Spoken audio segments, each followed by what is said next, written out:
운동역학의 1강, 운동역학의 개요입니다. 운동역학은요, 인체의 움직임을 역학적 원리로 설명을 하는 학문이에요. 그래서 운동역학의 상당한 부분은 물리학과도 겹칩니다. 그런데요, 이 운동역학을 수학하고 비슷한 학문이라고 알고 계신 분들이 의외로 많더라고요. 그래서 제가 운동역학을 추천을 드리면 나는 수학을 잘 못한다. 어우, 난 계산이라면 아주 질색한다. 그런 반응을 보이시는 분들이 많더라고요. 하지만 운동역학에서는 계산 문제가 나와 봐야 한 문제입니다. 그나마도 문제가 워낙 쉽게 나와서요.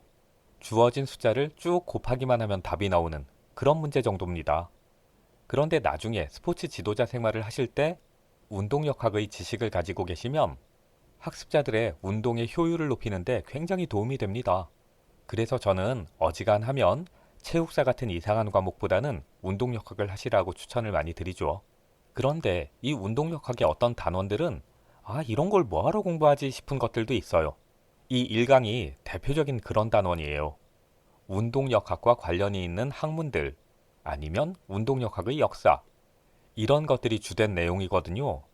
그런데 그런 건 우리가 알아봐야 스포츠 지도자 생활을 하는데 그렇게 큰 도움이 되지는 않는단 말이에요. 그리고 이 1강 전체를 공부를 해봐야 한 문제밖에 출제가 안 되고요. 자, 그래서요. 운동역학도 마찬가지로 벼락치기 턱걸이 특강을 하실 때는 공부할 내용, 버릴 내용, 시험에 꼭 나오는 내용, 나올지 안 나올지 애매한 내용, 그런 것들을 잘 골라내셔야만 합니다. 그런 점에서 저라면 이 1강은 그렇게 오래 시간을 끌지 않고 차라리 뒤에 어려운 단원에서 시간을 많이 끌겠습니다. 자, 지금부터 1강을 시작을 하는데 제가 이건 중요합니다. 이거만 외우세요 하는 것들만 기억을 하시면 돼요. 그러면 우선 운동역학의 개념은 알아야만 하잖아요. 운동역학에서 어떤 걸 다루는지만 살짝 엿보자고요. 정말 살짝 엿보는 겁니다. 이거 너무 진지하게 외우지 마세요. 표 안에 우선 정역학이라고 보이시죠? 정역학은요, 물체가 정지되어 있을 때 그 정지되어 있는 물체에 적용되는 역학적 원리를 다루는 학문입니다. 그런데요, 착각을 하시면 안 되는 내용이 하나 있습니다. 그건 뭐냐 하면 어떤 물체가 정지되어 있다라는 건 그 물체에 아무런 힘도 가해지지 않았다라는 것이 아니라는 거예요. 지구상 그 어느 곳에 있던 어떤 물체에는 반드시 어떤 힘들이 가해지게 됩니다. 가장 대표적인 힘은 중력이고요. 그 외에도 바람 같은 것들에 의해서 발생하는 추진력, 추력이라고도 합니다. 추진력, 그리고 마찰력, 이런 것들 있잖아요. 만약에 흐르는 강물 위에 떠 있는 물체라면 그 물결 때문에 발생하는 추진력이라는 게 있을 거고요. 그리고 물 자체의 부력의 영향도 받을 겁니다. 경우에 따라서는 그 물체가 떠 있는 물이 마찰력으로 작용하기도 하겠죠. 자, 이렇게요. 지구상에 존재하는 그 어떤 물체든 항상 어떤 힘의 영향을 받고 있는 거라고 봐야 합니다.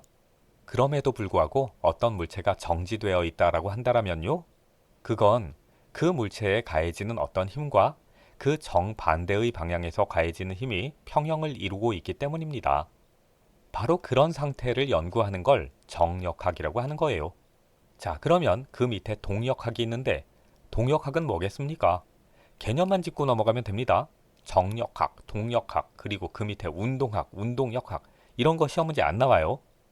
자, 그러면요. 동역학이라는 건 물체가 움직이고 있을 때 그 물체를 움직이게 만드는 힘들을 연구하는 학문입니다. 그리고 정역학에서 얘기했던 것과 정반대로요. 어떤 물체가 움직인다라는 건 그 물체에 가해지는 힘들 사이의 평형이 깨어졌다라는 말하고 같은 말입니다. 즉, 어떤 물체, 특히 운동역학에서는 인체를 다루는데요. 그 인체에 가해지는 근력, 토크, 관성, 마찰력, 충격, 이런 것들 때문에 인체에 움직임이 발생을 하고요. 동역학은 바로 인체를 움직이게 만드는 그런 힘들을 연구를 하게 됩니다. 운동학이라는 것도 보이네요. 운동학은 인체가 운동이라는 걸 할 때 그 운동에 적용되는 역학적 원리를 설명하는 것이 아니라 운동 자체를 기술합니다. 서술합니다. 그런 목적의 학문이 운동학이에요. 그리고 이제 우리가 공부를 해야만 하는 운동역학은 특히나 스포츠와 관련한 움직임을 전문적으로 다룹니다. 그래서 이제부터 2강, 3강, 4강, 5강 이렇게 많은 강들을 공부를 하는데 그 안에 들어있는 운동 역학적 원리들을요, 반드시 스포츠라는 상황에 적용을 하실 수 있어야만 합니다. 그러려고 노력을 하시다 보면 운동 역학이 나름 또 재밌어요. 자, 그 다음에 운동 역학의 용어의 변천이라는 것이 보이네요. 이런 건 시험 문제 절대 안 나옵니다. 그런데 혹시 시험 문제 나온다? 그러면 틀리세요. 우린 지금 며칠 남지 않은 상태에서 턱걸이 벼락치기를 하고 있잖아요. 아니면 시험 문제에 꼭 나올 내용들만 다시 확인하는 파이널 과정을 하고 있는 거거나요. 그러니까 이렇게 시험 문제 나올 가능성이 한 10%도 안 되는 거? 이런 건 다 버리세요. 그냥 용어만 한 번씩 보고 넘어가시라고요. 외우지 마세요. 예전에는 운동 역학이라는 말이 없었고요. 인체의 움직임을 설명하는 학문을 신체 운동학이라고 했습니다. 그런데 인체의 움직임이 다른 동물들의 움직임과 유사성이 있는 부분이 있죠. 그래서요, 살아있는 것들의 생물학적인 체계, 구조, 이런 것들을 연구하던 시대도 있었습니다. 그런 시대에는 생체 역학이라는 용어를 썼어요. 그러다가 최근에 운동 역학이라는 단어를 쓰게 된 거죠. 그리고 특히나 운동 역학이라고 하면 운동과 관련 있는 아니면 스포츠와 관련 있는 인체의 동작을 연구를 한다. 그것만 기억을 하시면 됩니다.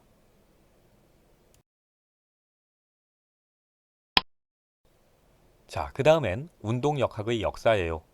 역사적으로 운동 역학을 연구했던 학자들이 누구냐 이런 문제인데 이런 건 다 외우지 마세요. 몇 명만 골라드릴게요. 우선 아르키메데스, 이 사람 동그라미 쳐놓으시고요.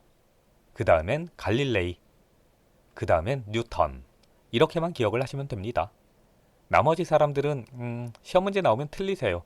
어차피 나오지 않을 것 같은데 나와 봐야 뭐 한 문제, 그 정도는 틀려도 됩니다.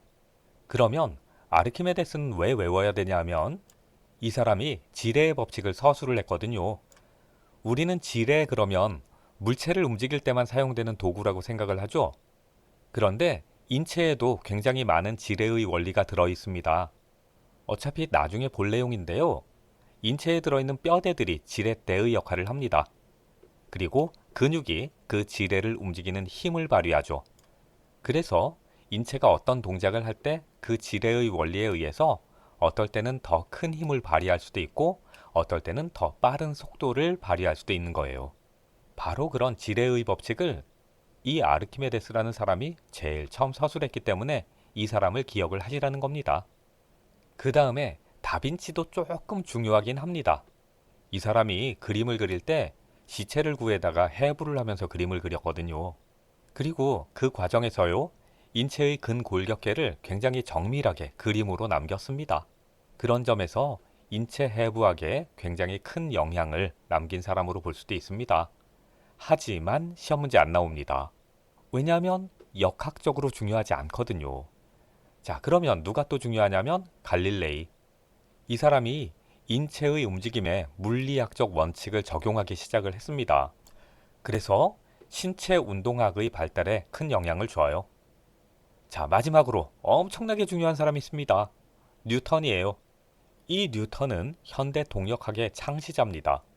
이 사람이 관성의 법칙, 가속도의 법칙, 작용, 반작용의 법칙, 이런 운동 방정식으로 움직이는 물체에 들어있는 역학적 원리를 설명을 합니다.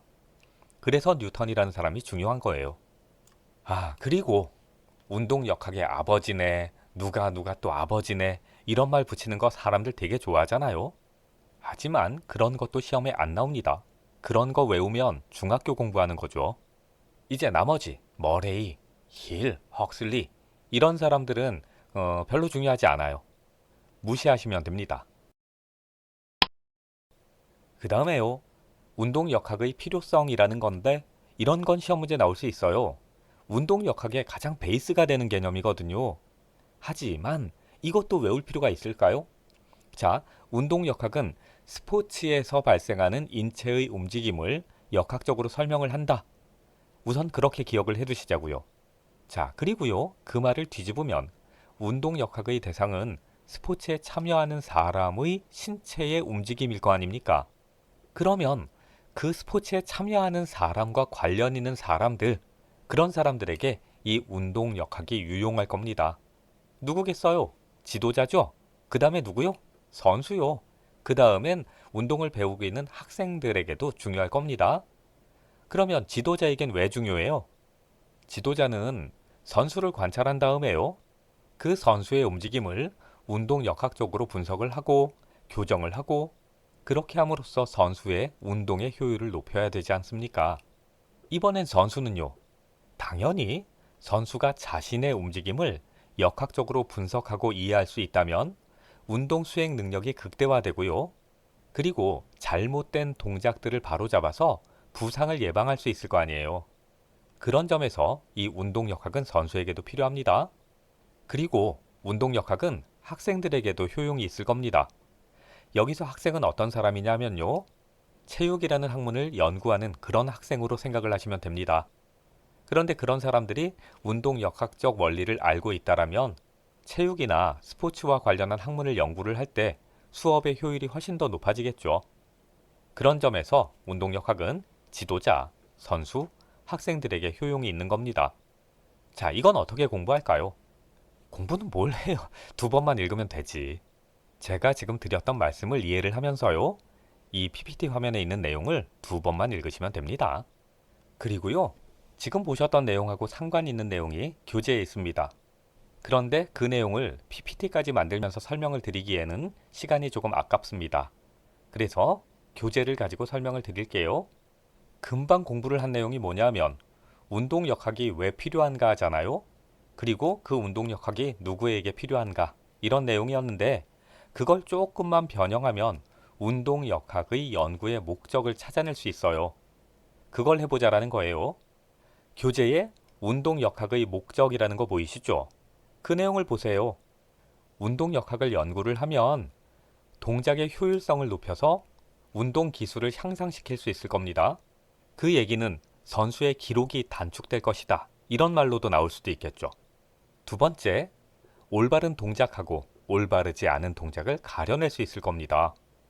그래서 올바르지 않은 동작, 그런 동작들은 대개 부상을 야기하게 되는데 그런 동작을 줄여서 부상을 방지할 수 있습니다. 그리고요, 선수의 올바른 동작이 어때야 되는가, 그걸 알 수 있게 되면 선수의 움직임의 효율성을 더 높여줄 수 있는 장비를 개발할 수도 있습니다. 그리고요, 이번엔 운동역학의 연구가 운동역학 자체의 발전에도 영향을 줍니다. 어떤 경우냐면 운동역학적 분석을 더 정밀하게 해낼 수 있는 그런 장비, 기술, 이런 걸 개발하는 데도 도움이 돼요. 여러분 가끔 스포츠 용품들 선전을 할 때 선수가 어떤 장비들을 부착을 하고 뛰거나 스키 활강을 하거나 그런 장면들 본 적 있죠. 그런 것들이 다 운동역학에서 활용하는 장비거든요. 그런데 운동역학의 연구가 진전되면 그런 장비의 정밀성도 더 높아진다란 말입니다. 그 다음에요. 교재에는 운동역학의 내용, 운동역학의 연구 분야 이런 내용들이 있어요. 이건 한 번씩만 읽어보시면 돼요. 우리가 이미 다 살펴봤던 내용입니다.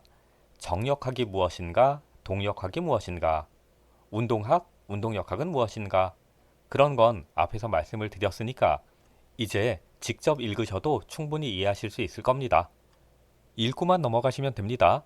시간이 남으면 외우시고 그렇지 않으면 읽고만 넘어가도 문제 푸는 데는 전혀 지장이 없을 거예요. 그리고 지금 PPT 화면은요. 정성적이라든가 정량적이라는 말에 대한 질문을 워낙 많이 하셔서요. 그걸 설명드리려고 합니다. 우선 정성적 분석이라는 것이 먼저 나왔는데 그건 어떤 거냐면요. 선수의 수행을 바라보고 있는 지도자나 관측자가 자신의 경험이나 자신의 머릿속에 있는 지식을 활용을 해서 선수의 움직임을 운동역학적으로 분석을 하는 방식입니다. 프로야구에서요. 경험이 많은 감독이나 혹은 투수 코치들은 투수가 공을 던지고 있을 때 그 팔꿈치의 각도, 어깨의 각도 이런 것만 봐도 그 선수의 현재의 상태를 파악을 한대요. 그래서 프로야구를 보다 보면 투수가 잘 던지고 있는데도 감독이 타임을 부르고 마운드에 올라갑니다. 그리고 투수에게 몇 마디를 물어보고 선수를 교체할 때가 있잖아요. 그런 경우가 바로 감독이 자신의 경험 그리고 그 투수에 대한 지식 이런 것을 활용을 해서 그 투수가 지금 지쳐 있다, 혹은 상태가 좋지 않다, 이런 걸 알아채고요, 선수를 교체하는 거예요. 그런데 이 경우에는 선수의 공의 스피드를 재는 스피드건 같은 것들이 활용되기는 하지만 일반적으로는 감독이나 코치의 눈썰미에 의존을 합니다. 그리고 그 사람들의 주관적인 평가, 판단, 이런 것에 의해서 투수의 교체 시기가 결정되죠. 이런 걸 정성적으로 분석을 한다라고 말을 하는 겁니다.